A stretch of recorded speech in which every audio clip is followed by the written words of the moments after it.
आप देख रहे हैं द चैनल। आज की हमारी स्टोरी बिहार में 10वीं बार मुख्यमंत्री बन रहे नीतीश कुमार को लेकर। अब की बारी 10वीं पारी, जनादेश या सत्ता कौशल। नीतीश कुमार 10वीं बार रिकॉर्ड रूप में मुख्यमंत्री बने हैं बिहार के। ये इतिहास की एक बहुत बड़ी घटना है। बिहार ने बीते 2 दशकों में उनके नेतृत्व में काफी बदलाव देखा है। ये सुधार विकास का बिहार बन रहा है या बनने जा रहा है, या फिर एक बार फिर विरोधियों का वही सवाल, ये सिर्फ सत्ता का खेल। नीतीश कुमार के 10वीं बार मुख्यमंत्री बनते ही भविष्य के बिहार को लेकर बहुत सारी बातें सामने आ रही हैं। बिहार की सियासत में कई और पड़ाव आने बाकी हैं, लेकिन 10वीं बार मुख्यमंत्री बनते ही नीतीश कुमार के लिए इस बार के सवाल कुछ ज्यादा पेचीदा होने वाले हैं। और कुछ सवाल अब उनके सामने लगातार सामने आएंगे जो बीते 9 कार्यकालों में उनसे किए गए। हमने सोचा क्यों ना हम भी और बीते 9 कार्यकाल के 9 सुर्खियों और 9 सच को आपके सामने लेकर आए। वो कौन से बड़े काम थे जो उनकी उपलब्धि बने, और साथ ही साथ वो कौन सी सुर्खियां थी जिन्होंने उनकी छवि को हिलाकर रख दिया। द चैनल पर आज के उन्हीं 9 कार्यकालों को लेकर और साथ ही साथ इस 10वें कार्यकाल में उनके लिए क्या कुछ चुनौतियां हैं, इस पर हम बात करेंगे।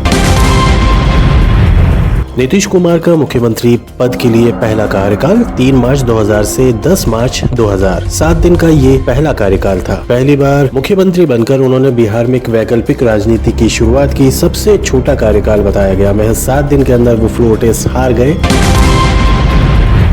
नीतीश कुमार का दूसरा कार्यकाल 24 नवंबर 2005 से 24 नवंबर 2010 तक। इस बार उन्होंने सुशासन पर फोकस किया। भ्रष्टाचार कम करना, प्रशासनिक सुधार करना, ये उनकी सबसे मजबूत पक्ष माना गया। लेकिन साथ ही आर्थिक घोटाले, इस टर्म के अंदर भ्रष्टाचार की शिकायतें लगातार आई। कुछ को आलोचकों ने बताया कि विकास योजनाओं में कुछ तो गड़बड़ हुई है।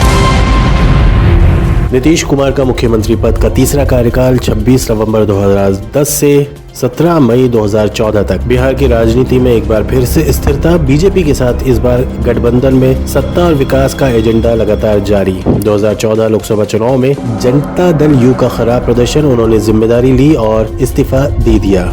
याद रखिए, लोकसभा चुनाव के खराब प्रदर्शन के बाद उन्होंने इस्तीफा दे दिया।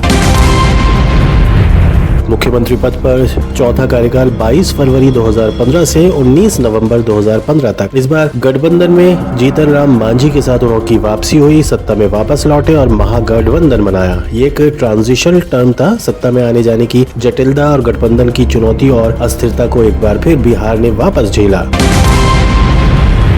मुख्यमंत्री पद पर 5वां कार्यकाल 20 नवंबर 2015 से 26 जुलाई 2017 तक। महागठबंधन की बड़ी जीत हुई, जिसमें Janata Dal you plus RJD plus Congress और सामाजिक राजनीतिक विकास, सुधार, जनकल्याण योजनाओं का एक ताना बाना बुना गया। लेकिन उसके बाद गठबंधन टूट जाता है। बाद में आरजेडी से अलग हुए। साथ ही भ्रष्टाचार और दोषी मंत्री के खिलाफ जो जनता दल यू के थे, कई सवाल खड़े किए गए। लेकिन यहाँ पर सुशासन बाबू की इमेज पर कोई आंच नहीं आई।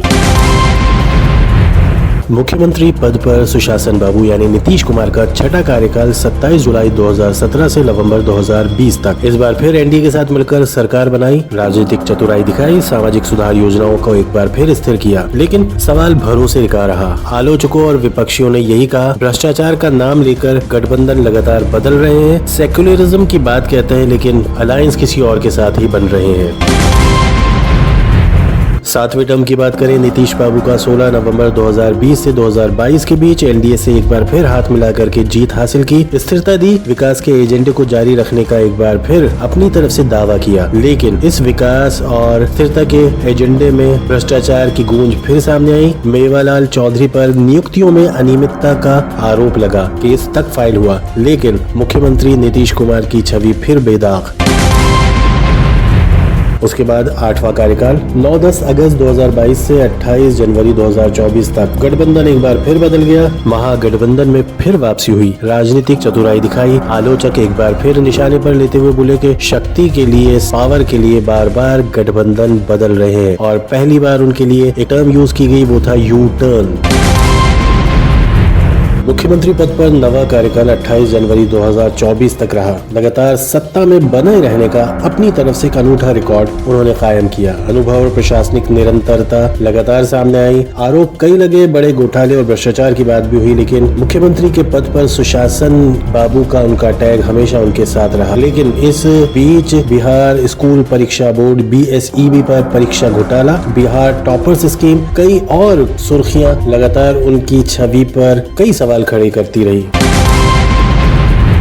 मुख्यमंत्री पद पर अब उनका ये 10वां कार्यकाल है। भविष्य की चुनौतियां, विकास की राह, विपक्ष की उम्मीदें और बहुत सारी आलोचनाएं उनके सामने खड़ी हैं। भविष्य का बिहार कैसा हो सकता है? उन्होंने विकास का वायदा जो बिहार की जनता से किया है, उसके लिए भविष्य कैसा नजर आता है? शिक्षा, इंफ्रास्ट्रक्चर, नौकरी, स्वास्थ्य, संभावनाएं बहुत है, लेकिन जमीन पर तैयारी कितनी है? सत्ता का खेल यूं ही जारी रहता है तो भ्रष्टाचार, विकास में असमानता अगर यूं ही बनी रहती है, चुनौतियां यूं ही सामने आती है, तो क्या गरीबी और युवा असंतोष, अपराध, पलायन ये मुद्दे गौड़ रहेंगे? विपक्ष और जनता की उम्मीदें बहुत है, लेकिन नीतीश बाबू के लिए चुनौती भी तो बहुत बड़ी है। बीते अनुभवों से उनका नेतृत्व लगातार अपनी तरफ से एक नए आकार को गढ़ता रहा। ये 10वीं पारी बिहार को कहां ले जा सकती है? एक सवाल आप सभी के लिए, नीतीश कुमार की अब की बारी 10वीं बारी बिहार के लिए क्या एक वाकई नया विकास युग लेकर आने वाली है, या फिर एक बार फिर एक और सत्ता का चक्र शुरू होने वाला है?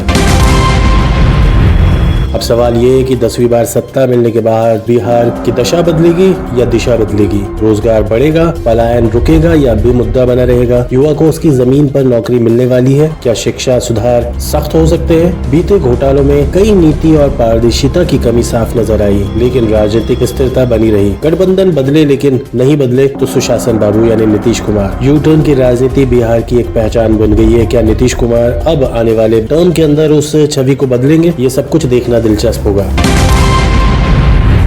तो द चैनल आपके लिए और साथ ही साथ बिहार की जनता के लिए बहुत सारे सवाल छोड़े जा रही है, और उन सवालों के जवाब अगले 5 साल के अंदर नीतीश कुमार के कामों से जनता को भी मिलेंगे, आपको और हमें भी मिलेंगे। फिलहाल हमारी ये प्रस्तुति आपको कैसी लगी हमें जरूर बताइए कमेंट सेक्शन में। द चैनल पर ऐसे ही फीचर वीडियो के लिए आप बने रहें, देखते रहें और अपने दोस्तों को सब्सक्राइब करें। फिलहाल के लिए दीजिए अनुमति। Have a nice time ahead.